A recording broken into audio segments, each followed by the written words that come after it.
யாருடைய வாய்ஸை மிமிக்ரி பண்ணுறது சுலபம்? சுலபம் ஆக்சுவலாக இன்ட்ரெஸ்ட் இருந்தால் எல்லாமே சுலபம் தான் சார். அப்சர்வேஷன் தான். இப்போ ரஜினி சார்னு எடுத்துக்கங்க.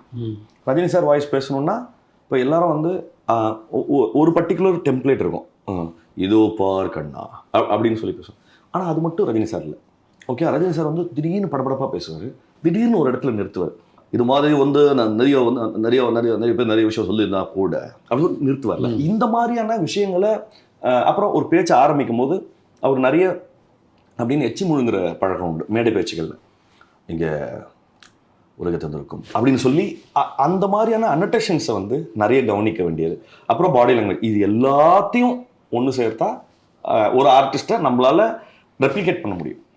அவ்வளோ தத்ரூபமாக ரெப்ளிகேட் பண்ண முடியுங்கிறது என்னோட நம்பிக்கை. அதனால பியூர் இன்ட்ரெஸ்ட் மட்டும்தான். அதை வந்து வெறும் இன்ட்ரெஸ்ட் அப்புறம் அப்சர்வேஷன் இது மட்டும்தான் மிமிக்ரியை வந்து இது ரொம்ப கீனாக இருந்துட்டாலே மிமிக்ரி சுலபம் தான்.